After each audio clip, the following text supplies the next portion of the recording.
Okay. Hey! Hello! Lois here. This is my first ever video. I just got back from traveling around Asia. I wanted to do a video to give you 10 tips, so things you need to organize and plan, things that I think might help you out, what I would suggest you do before you actually start that's going to make the journey a lot easier and a lot more enjoyable on the way as well. Tip number 1. My first tip, be clear on your budget. Before you start making plans, before you book anything, set yourself a budget and stick to it. I would recommend, if you decide your budget's going to be this much, maybe just make it a little bit less. Try and work within that. There will be times where you end up spending more than you anticipated, and if you give yourself that little bit of leeway, then you'll kind of still be on track by the end, hopefully.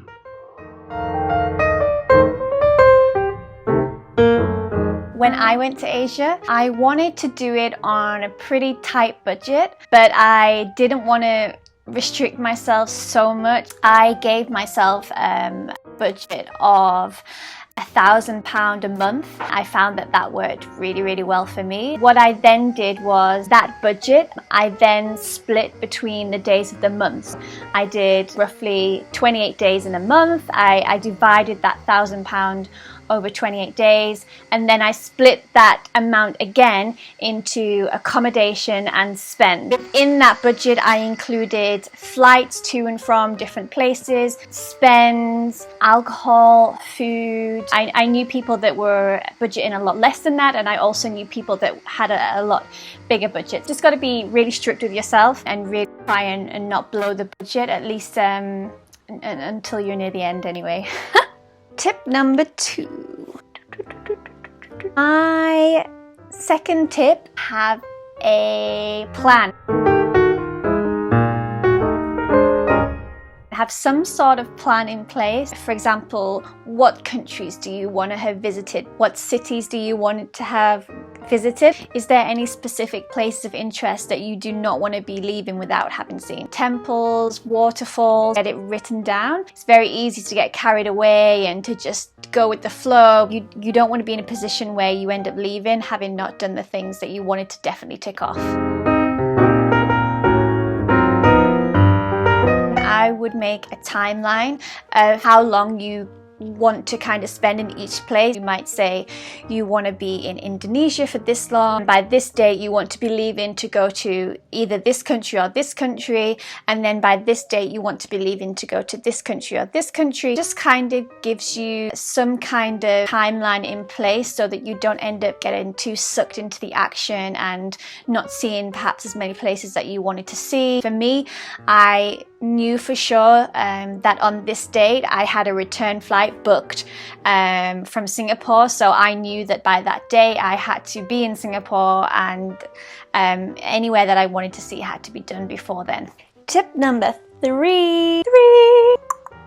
My third tip would be to sign up to travel operators and booking sites that you know that you're going to be using quite regular. Try and get a little discount here and there, membership points, anything that's going to help you out on that budget of yours and give you a little bit more money to play with. Booking.com. I used Booking.com all of the time. I found their service amazing. Within just a couple of weeks, you'll be a Genius member if you're using them quite regularly. You can save 10% discounts, you can get free breakfast in places. It was just a really good site that I enjoyed using. That leads me on to point 4, or tip number 4, should I say. Always have cash on you. Always have cash on you. I didn't realize before my own trip that so many places do not accept card. Cash all the way. Cash at the gas stations, cash at restaurants and hotels. It's pretty much cash everywhere. Maybe the airports even, I'm not even sure. Just always have cash on you.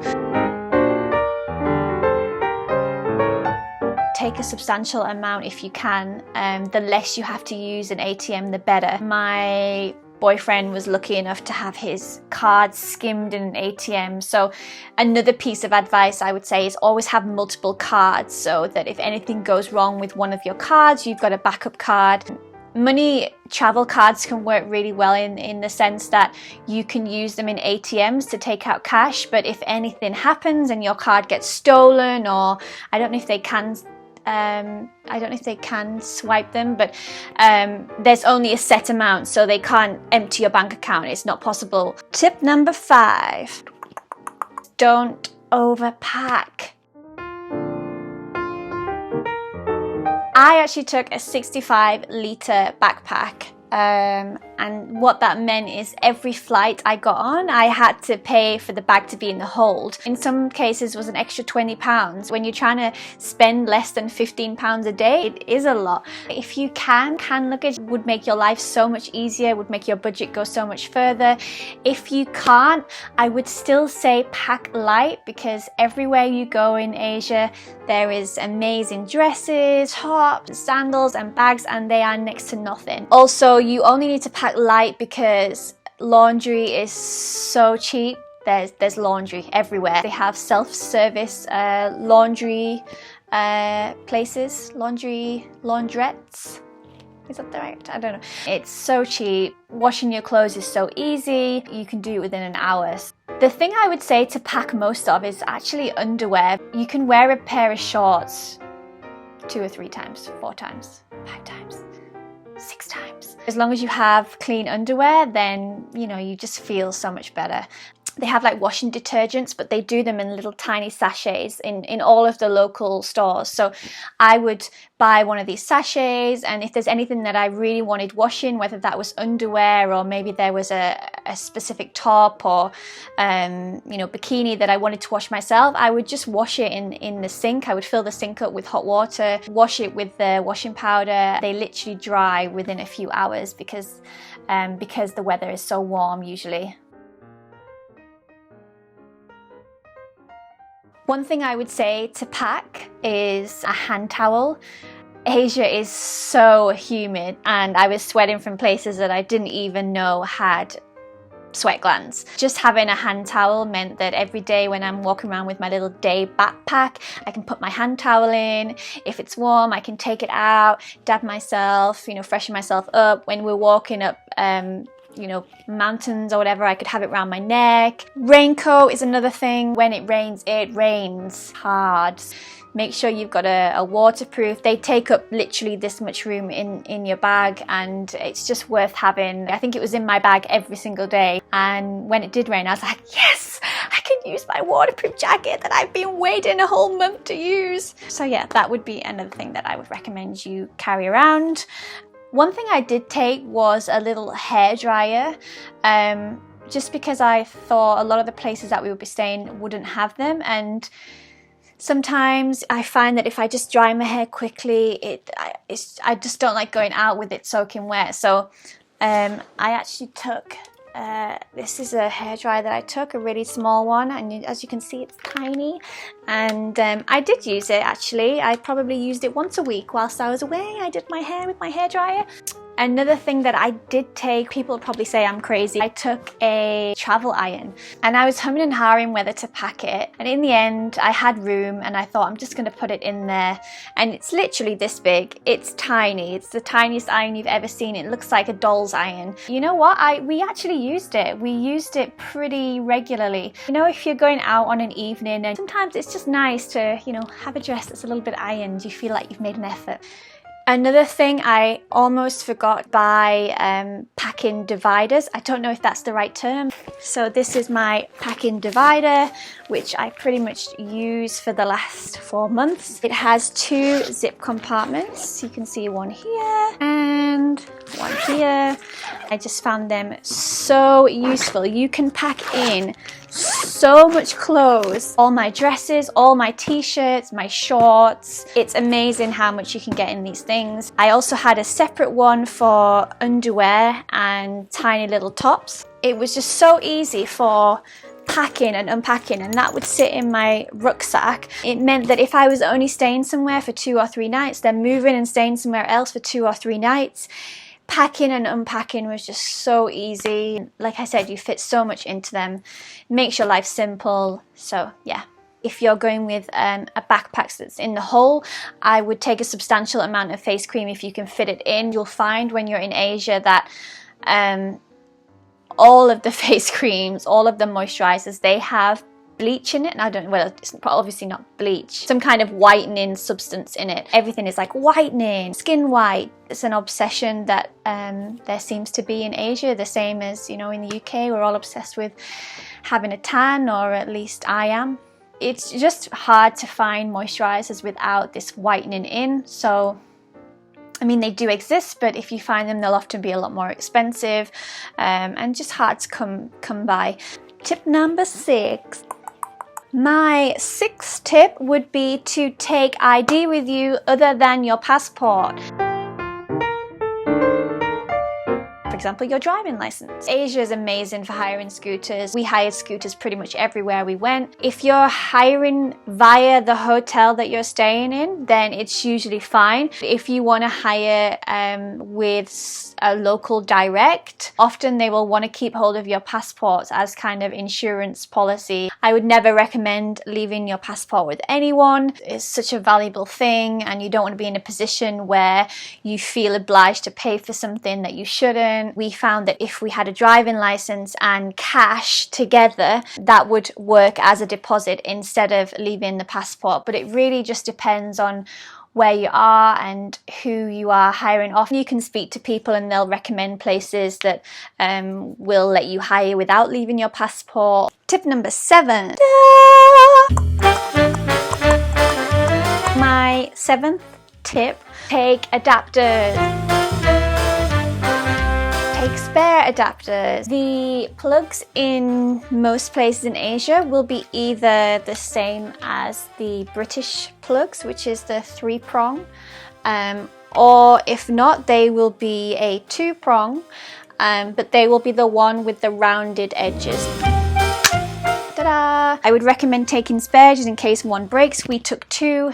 My partner and I took 1 each, and we also, I don't have it now to show you because we just got back and then we broke it. So we took it away for 4 months and it was fine. Then we got back, and literally the day we got back we pulled it too hard and it broke. But I would recommend buying one of these plugs where they have the USB port. Sorry, it's so bright, but the one we had I think 5 or 6. When we were out and about every day, we would just take this plug with us and we could both plug our phones in, and it was just one plug to carry around. So that was really useful as well. Tip number 8. Invest in a good mosquito spray or cream.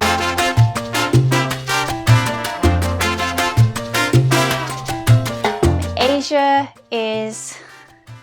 there's so many mosquitoes. Vietnam, the bites are so vicious. I literally had craters on the back of my legs. Craters? Mountains on the backs of my legs. Just invest in a good mosquito cream. It really does kind of just ruin your day sometimes when you're just itching so much and they're stinging, and I had them on the back of my legs and I couldn't sit down without it being irritated. For the last month and a half, I was putting on 95% DEET pretty much every day. It was just so nice to just not get bitten to pieces. Another thing I would recommend is odorless garlic tablets. Odorless.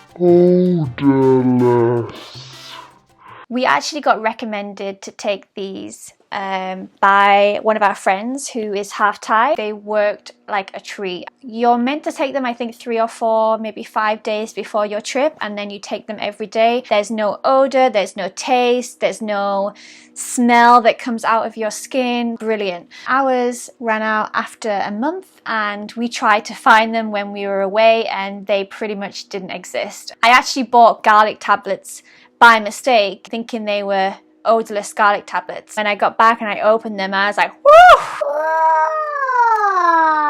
No. We took like one, you could taste it, and I'm just thinking it's gonna come back up every time I burp. People will be like, smells garlicky in here. What's cooking? Me, I'm cooking. So yeah. A lot of people were talking about this cream that I think was Skin So Soft by Avon, and apparently it's like amazing. Mosquitoes won't come anywhere near you. People were telling me that the army use it, the Marines use it. I don't know. Skin So Soft by Avon, try it. Tip number 9. I should be on the stage. Tip number 9. Download to your phone or whatever device you're using Google Maps, maps.me I think it's called, because I never used this one, but apparently it's even better. Google Maps we used everywhere. I thought it was amazing. In your hotel, on your Wi-Fi, you can put in the place or places you want to go. You can put the order of the trip, so where you want to go first, second, third.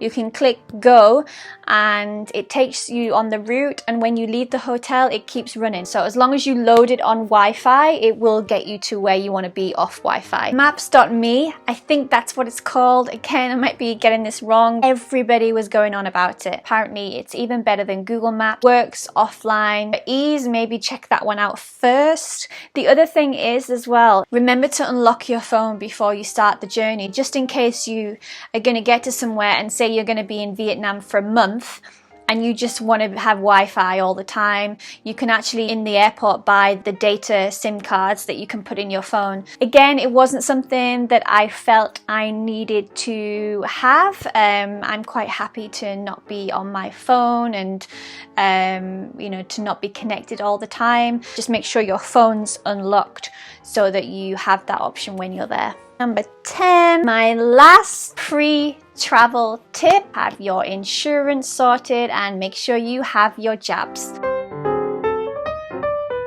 Our health is the most important thing. Always have peace of mind. It could save your life. Just always make sure you check what are the recommended jabs for where you're going and make sure you get them. We have finally come to the end of this journey. Thank you so much for watching. Let me know your thoughts, and I hope you have a brilliant time on your travels and enjoy. Bon voyage! Bye!